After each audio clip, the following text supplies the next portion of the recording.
I'll try to get around to reviewing the second book as fast as I can, or at least not a 4-month wait like last time. Apparently I have a bit of trouble staying even halfway consistent when it comes to my book reviews, but I'll try to not wait another third of the year like every other time I've done this.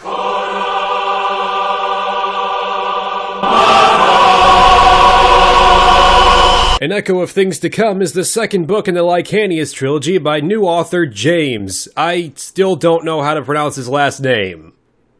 Fuck. Given how much I absolutely loved the first book, I was jumping off the walls when I finally got my pre-ordered copy of the sequel, and it was okay. Before I get started, I will say that this video will be filled with spoilers from the first book, so if you care about that and want to read the first, well, first, then don't bother watching this. Otherwise, let's talk about this book now. Echo isn't a bad book, but it's not exactly something I'd call particularly good either. With such a strong first novel, I guess you could say I was expecting something at the very least on par with that, or as close as he could make it. Unfortunately, this book shares a lot in common with other middle stories in a trilogy. It's very, very weak. It doesn't have a payoff for anything. It just ends on like 11 different mini cliffhangers, so we can hopefully have all of these things resolved next year when the third book releases. There were some good parts to the book. I liked how James delved further into the world building and characters, as well as their histories and the things that created the world as we know it. Unfortunately, it's the general plot that's sadly really dull. It lacks the urgency of the first book and at times feels like it's meandering into different shit rather than focusing on the things that should matter. The book is split between 4 different perspectives, being from Davian, the last book's protagonist, his friends Wur and Asha, and Caden. In the first book, even though it wasn't completely told from his perspective, Davian was definitely the main character. He's essentially been pushed aside in his own story, and the worst part is, his narrative is only the second least boring part of the book. So basically, Davian's gone off with some other augurs he met at the end of the first book to fine-tune his abilities so he can hopefully use them to defend and secure the boundary. Asha is looking into all the mystery and conspiracy shit, Wur is stuck in one of the worst political side plots I've ever seen, and finally Caden is doing all the interesting shit in this book. It strikes me as particularly bizarre that the character with the least amount of shit to do in the first book has now essentially taken over this one and has not only replaced the main character, but is actually the only thing that kept me reading. Caden, as we find out at the end of the first book, is the memory-wiped immortal version of Arcane David, who's famous for fucking up the whole planet and being a genocidal maniac. That puts an interesting perspective on Caden, since we get to see how he deals with that information, but rather than being the distraught husk I expected, he seems to have completely gotten over this by the time the second book starts. Sure, he comes to realizations that shock and horrify him throughout the story, but it never really feels like he's battling with himself when he confronts this shit. If anything, there's almost a bit of a disconnect because it's like he's looking at a different character entirely. Which, I mean, I guess there is an argument that can be made to say that he is a different character now, but you would think, given some of the monstrous things he did in his past life, that he would be a little bit more, I don't know, fucked up over it. Like, there's a chapter where he finds out that he destroyed an entire city and burned tens of thousands of people alive, and when he gets out of the memory, he tries to shrug it off and say it's not him anymore, and the book just leaves it at that. It's just kind of jarring when we find out that he murdered thousands of people, but all we get on that is like a couple sentences of thought and then it's done. Despite this, though, Caden has by far and away the most interesting narrative in the whole book. He's the one that goes to all the interesting locations, talks to all the cool characters, learns all this awesome shit about magic, and has to atone for his past wrongs and make them right. Honestly, this whole book should have just been about him, since the other 3 storylines are boring as shit. The only other problem there is with Caden is, once again, this piece of shit, god-awful fucking map. Like, 95% of the locations Caden goes to aren't on the map at all, and there's no description of where they are in relation to the places that are on the map. So I'm just left wondering where the hell he is most of the time. Is he beyond the boundary, or is he way down south? Is he on these islands? Is he even on this continent? Is he even on this hemisphere? What the fuck is the point of having a world map if your world map tells you next to nothing? I eventually just started ignoring it altogether because it never told me anything. I had my criticisms of the map in regards to the first book, but the problems actually became 1,000 times worse here. I mean, I get it, part of the appeal of these books is how it doesn't tell you everything outright, but at least make a fucking legible map. Or if you really don't want to, you can just do what Joe Abercrombie did with the first Law trilogy and not make one at all. You might as well do that, since the map explains fuck all about where the hell the characters are. Now, I like world maps. I love being able to flip to the front while reading so I can see where the characters are. It's just a nice immersive immersive touch that helps make the world feel a bit more real. But if I'm looking all over the map and can't for the life of me find the location these characters are meant to be at, then you've kind of failed at making a world map. And as interesting as the locations Caden visits are, I just feel like there was always something left to be desired. Like there was this one place where Caden gets attacked by one of his former friends, and that place sounded super fucking interesting. But he was only there for like one chapter, and that lasted all of like 8 or 9 pages. I know I can't expect everyone to write a 450,000 word book like Stephen King, but it would have been nice to see a little bit more than what we were given. James teases you with the ideas of a huge expansive world, but then he takes it away as soon as you're getting into it. Unfortunately, that is the best part of the whole book, and it's already got a couple serious problems. Wur's story is indisputably the worst. Now, I like politics. As shitty as it can get, it's also interesting as hell. And given that A Song of Ice and Fire is one of my favorite book series of all time, and it's part epic fantasy, part political drama, I was excited to see where James went with it. Unfortunately, rather than going the route of George R.R. Martin, he went with the Frank Herbert route. Now, I love Dune, but that love really only extends to the first book. The rest of the Dune series really wasn't very good, especially when it started to delve into politics. The political side of Dune was the most boring shit I have ever read. Granted, Wur's story never gets that boring, but it comes pretty fucking close. He's essentially tasked with proving that the attack that happened at the end of the first book was actually from the Boundary and that it really is a threat. Cool in concept, but awful in execution. Everyone Wur argues with is a fucking idiot. Like, these people are so insufferably stupid that they make arguments that I can't imagine anyone on Earth actually making. Let's see, a foreign army nobody has ever seen or heard from who moves fast as shit in his armor that's nearly fucking impenetrable comes out of nowhere, slaughters thousands, and nearly destroys the capital. At the same time, gifted schools are butchered, monsters from around the Boundary are seen around the countryside, and a lot of mysterious shit involving the Shadows starts happening. Despite all of this, nobody believes that they were from beyond the Boundary. It honestly reminds me of Mass Effect 2 when Shepard confronts the Council and he's all like, hey, remember that giant robot alien that nearly killed all of you and I told you was gonna be there to try and kill all of you? Well, that was a Reaper, you know, the thing I warned you about? And they're all coming and we're all gonna die. And the Council was all like, we haven't seen any proof. Even though it like literally shut down the entire Citadel and almost wiped out the whole Council. That, or it did wipe out the whole Council if you let that happen, which makes the new Council's denial of it even less justified. That's the kind of stupid shit we're dealing with, only it's like 25% of the story. Worst of all is that Wur's annoying ass mom is super prevalent in this arc. She's honestly one of the absolute dumbest characters I've ever seen in a book. She's stubborn, arrogant, and no matter what, will never believe what Wur has to say. Now, there is a way to do this. I recently read The Name of the Wind, and I think the argumentation strategies used by characters in that book were actually pretty well written. There's actual logical rebuttals, and the book is aware of the strengths and weaknesses of the arguments and how to break them or enforce them. This book, however, doesn't understand that at all. Everyone that argues against Wur's position relies on some of the most ridiculous logical fallacies ever. There's a point when the author clearly tried to relate Wur's situation to the real world without actually saying that this is just what happens today. I mean, it is, but it honestly comes across as though the author thought he was making a neat little reference to stupid people in the real world, but its execution was just terrible. One of the things that makes A Song of Ice and Fire so good is that most of the characters that fight against each other using words instead of swords is that they're playing on a field of who can make the best argument. Who's the smarter opponent? Who can poke holes in their logic the best? Who can outsmart the other? It seems like that was what the author was going for, but he fundamentally didn't understand what made those interactions so good to begin with. Sure, you may have been rooting for one character over the other, but it was always fun to watch as they tried to destroy one another. It was a true fight, but with words, up against an opponent just as smart, if not smarter, than the character whose perspective it's being told from. We like to read about the challenge of it. Hell, even though Kavoth is the single biggest Gary Stu character I've ever read about in any book ever, at the very least, the situations he's put in forces him to actually assess the situation and think of a legitimately good argument to get out of it. Here, it just feels like the other characters are made intentionally retarded because you're supposed to side with Wur. It just felt really low effort to me. Asha's storyline is the second most interesting to Caden's, but there's still a lot left unanswered by the time the book ends. She's trying to figure out what's going on with the Shadows, how vessels allow them to channel essence when they're not supposed to do that, if there's a way to reverse the effects of becoming the Shadow, and furthermore learning about the Boundary, the Shadrian, and the mysterious newcomers who seem so interested in Caden. But if you took out like half of her chapters, it honestly wouldn't change much. A lot of what she goes through is either explored multiple times when it doesn't really need to be, or just feels redundant and doesn't add anything important to the plot. The only thing I ever really distinctly remember about her story is this point where she's in this cave without any light and she's following this thing called an echo, which is basically just a dead kid whose body is possessed by another being from the Darklands. So she's up against a wall and the echo's just got his fingers dragging against the stone, and he has this creepy fucking line where he's all like, "Where are you, flesh?" And it was fucking weird as shit. I loved it. James actually writes horror pretty well, if that segment is anything to go off of. I mean, that was seriously my favorite part of the whole book, and it lasted like 3 or 4 pages. It's just a shame that the rest of the book, or even Ash's storyline, wasn't half as good as that one part. She later travels around with this character from the first book that I totally forgot about because she's basically irrelevant, and it launches into this whole completely useless subplot that goes nowhere and has no payoff beyond keeping Asha from dying at one point. The only problem was that the situation that almost got her killed was avoidable and didn't make much sense anyway. Then we come to Davian's storyline, which is only slightly more interesting than Wur's because at least there's a fucking somewhat engaging story happening. So Davian's trying to hone his powers, only the people he's supposed to be honing them from don't want him to learn shit. They keep restricting his access to everything, and they themselves don't believe anything's wrong with the boundary. What's bizarre is that this is the point where I realized there was something off about the writing. I mentioned in my video about the first book that the writing was between YA and adult writing styles, but it seems like James went full-on young adult in this book. Like, there's this comical exchange between Davian and one of the other augurs where they bounce their words off each other in a way that literally nobody ever does, and then they go talk to the council or whatever the hell they are, and Davian just does this immature show of power where he temporarily goes outside of time, so he can come up behind a guy and tap him on the shoulder just as a tee-hee, I can do something you can't kind of move, and it just struck me as really out of place given the tone of the first book. The tone of this book is all over the fucking place. It can go from mysterious to horrific to utilizing like middle school level humor from chapter to chapter, which is odd because the tone of the first book was pretty consistently mysterious and at times dread-inducing. It honestly reads like this wasn't even written by the same guy. And then on top of that, Davian spends like half of the book in this strange subplot where he has to deal with this other augur who can make everyone do exactly what he wants just by talking to them. This subplot has no reason to even be here. The author tries to tie it all back together toward the end, but it's just so weak. The augur in question has really nothing to contribute to the book plot-wise, and he's forgotten about almost immediately after he stops appearing. It really comes across as though James just didn't know what to do with Davian. Frankly, having him go anywhere for more training seems redundant given his whole experience in Delanus in the first book, but James wrote himself into a corner by saying that Davian was gonna go get some extra training with all his newfound augur buddies when he really didn't need it. That, or they could have just trained on the road north to the boundary instead of going south to take part in a subplot that doesn't do anything. Instead, he has to slog through this boring-ass subplot that really only acts as a way to show what kind of augur abilities they all have, which could have easily been done by just training on the road toward the boundary without having to include all the rest of this mundane side shit. What really sucks is that I actually rather liked Davian in the first book. Sure, he was by no means the most unique character I've ever read, but there was a certain kind of charm to him. But it's like all the development and personal training he got in Delanus was for nothing because it just leads to him having to go through the same shit he already went through, but with the irritation of having to deal with a bunch of angry old fucks that don't want to listen to anything he says. Not to mention, the side characters in this story are just dreadful. Terrace, who is personally my favorite character in the first book, has been pushed aside to the point that it's easy to forget he's even there, and he played an enormous role in the first book. Now he just kind of pops up every now and again and doesn't contribute anything of value until it looks like he wants to do something evil or at the very least super deceptive, which the book does absolutely nothing with. The other side characters either contribute virtually nothing or they're annoying as shit, or even worse, both. Wur's sister basically just follows him around and just goes with whatever he feels like doing at a moment's notice. Apparently Caden has some weird affection for her as well. I vaguely recall them talking in the first book, but in the sequel it makes it feel as though they've been seeing each other for years when in reality it was like once or twice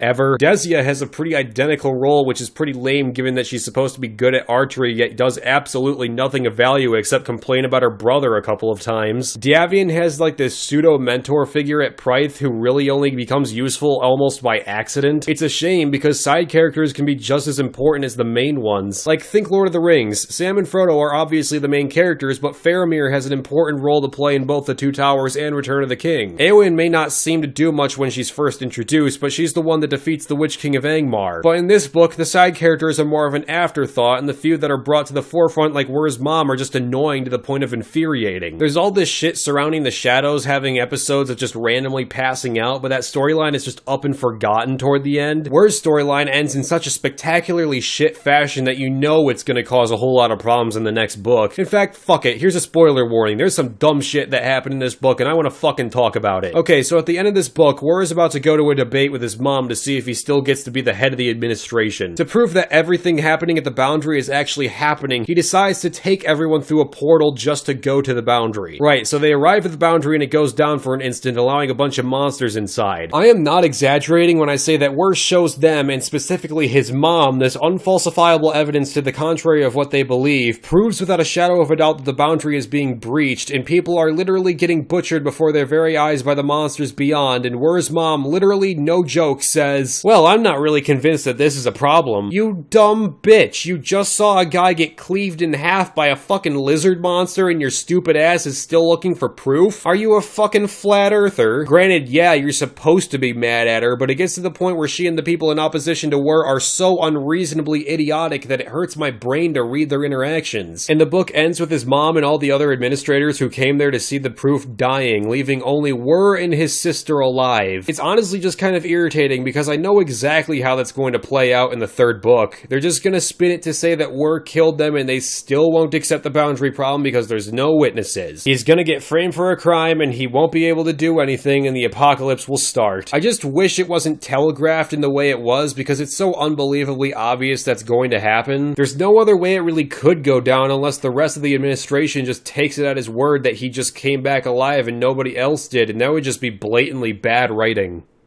Please don't do that, James. And that's not the only thing that's broadcasted right in your fucking face. So when Davian and the other augurs finally head for the boundary, Davian and Ishelle are attacked and Ishelle dies. So Davian, after having seen the vision from the first book back when he was training in Delanis, and then this book beats you over the head with that same vision like 3 or so times, it becomes really fucking obvious that when he drains all life in the area and pours it into Ishelle, the thing that comes back isn't actually Ishelle. Now I get what he was going for, and it is kind of ominous, but it also makes Davian look like an idiot since he should know that she's not going to come back, even if he doesn't know that something from the Darklands could come back inside of her. But the book tries to pretend like this is some big mystery for every other Davian chapter from now on, and it's just kind of boring knowing already what's happening with her. It would have honestly been better if that happened before Caden found out the same thing happened to his wife. Like if narratively Ishelle was killed and revived first, and then the story about Caden's wife started later, and a few chapters in it's revealed that she was possessed from something from the Darklands, that would have been really cool because then the reader would have the dawning realization that the same thing probably happened with Ishelle. Instead, it's just really obvious to the reader because we learned that like half the book ago. It just really lacks the amount of subtlety that the first book had, which is a shame because I thought the first book was exceptionally well written and ambitious given how little information it gave you at the start despite the enormity of the world. But then there's the confusing part about the story. So remember in the first book when Davian was training with what's his fucking Delanis? I can't remember his name, I'm sorry. But he saw a vision of the guy's wedding where his wife was killed, so he killed everyone there to revive her, but it did nothing. Well, that story is kind of contradicted in this book when it's suddenly Caden that did that, and rather than just nothing happening, she comes back possessed by a creature from the Darklands. So was the guy Davian met a future version of Caden, or was it in the past? I feel like this probably isn't so much a problem with this book so much as it is just another one of the 50 plot threads that's been left open for the third one. But if time travel storylines have taught me anything, it's that they're usually almost always done horribly fucking wrong. I really don't like the idea of time travel because it almost always opens up the possibility for plot holes and inconsistencies. Time travel is way too easy to fuck up, and I'm really scared that James has already written himself into a corner by introducing the concept of time relativity in his story. He hasn't fucked up with it yet, but if he doesn't play his cards right, he could still end up fucking this up, and I really don't want to see that. I'm already nervous enough as it is because the third book comes out next year. From my experience, the third story in a trilogy usually ends up disappointing the hell out of me. Not always, mind you. Obviously, Return to the King, The Witcher 3, Crysis 3, Halo 3, and so on were, in my opinion, all really good. But then you have shit like Assassin's Creed 3. I know it's not a trilogy, but still. Spirit of the Wolves, Terminator 3, Alien 3, Mass Effect 3, and even though I personally really like it, Return of the Jedi was not as good as Empire. In fact, one of the books I mentioned, Spirit of the Wolves, is a bit of a raw subject. That's the third entry to the Wolf Chronicles trilogy, a series of books I really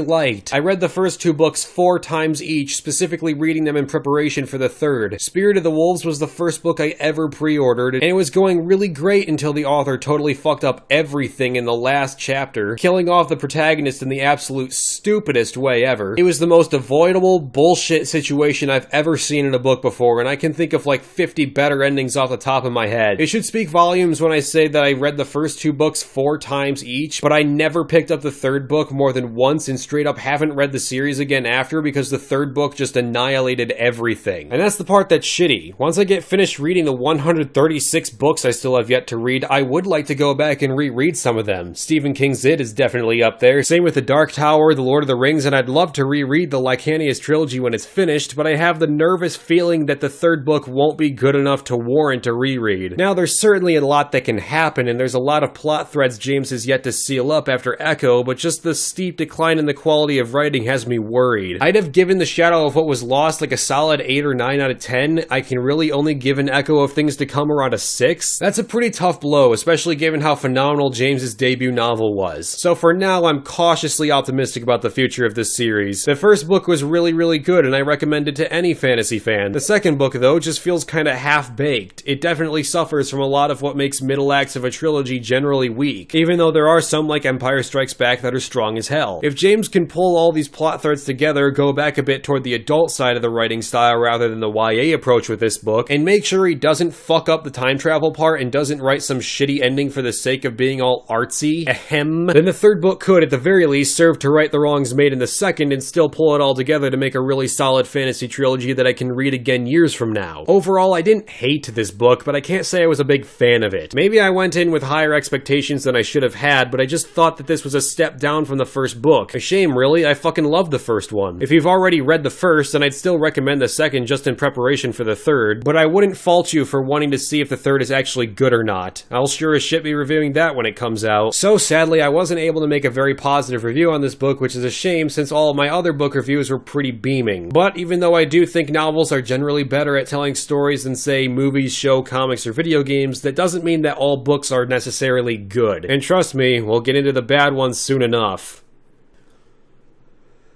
So it's been like a fucking month since I last uploaded anything. Well, there's a few reasons for that. First and foremost being the issues I had with my Jurassic World videos. I spent so much time trying to battle those claims that I didn't get any work done. That included contacting YouTube and contacting a lawyer over it. Luckily, the lawyer wasn't necessary, but that did take a good solid chunk of my time. Then I started making my video criticizing Downward Thrust, but then good old DT decided he didn't want to make shitty content anymore. I have yet to watch his new content after this supposed change, so for all I know, he's probably still dreadful, but I thought it would be kind of, well, shitty to release a video being incredibly critical of him at the same time that he's supposedly trying to turn his channel around. I still have the script written up, but I'll keep an eye on our buddy just to see if he really has turned it all around or if he's just making the same shitty content but with smiles this time and a slightly more lax upload schedule. Since July really hasn't had any new movies I've been interested in and nothing so dreadful I could make a funny video shitting on, I decided to go ahead with my big analysis of the Lord of the Rings movies, but I severely underestimated how much work is going to need to go into those. Just on the Fellowship of the Ring alone, I had to watch nearly 4 hours of the movie, 4 hours of appendices, and 2 hours of special features. That's 10 hours of the movie to critically analyze and take notes on, then assemble those notes into a script that I'm not done with yet, and editing is going to be a whole new hurdle after I get it recorded. Couple that with work and my personal life outside of all of that, and that led to a really slow month for videos. Since the Lord of the Rings videos won't be out until more than likely late August or early September, I figured I may as well throw in some shorter videos to break up the time. I have a review on the book Caliban's War in the works, as well as a review on the game Agony, which, as evident from its title, was fucking agony to play. At least, however, Caliban's War is actually pretty positive. I really loved that book, so you'll have a video of me shitting on Agony next, and then a positive book review after that. Hopefully by then, the first Lord of the Rings analysis video will be finished. But before that, I recorded a podcast with Mauler and Rags recently. Since a lot of you requested that I put lines around our icons when we're talking, and since Rags' audio is pretty fucky for some reason, I put a ton of time into editing the podcast, and that should be up this Friday. Sorry that I've been pretty quiet lately. Downward Thrust changed threw a big monkey wrench in my plans, and like I said, this has been a slow movie and game month, and being that that's mostly what I talk about here, there just wasn't much else to make. But hopefully this was something you could enjoy. So again, sorry for the wait, and it's good to be back.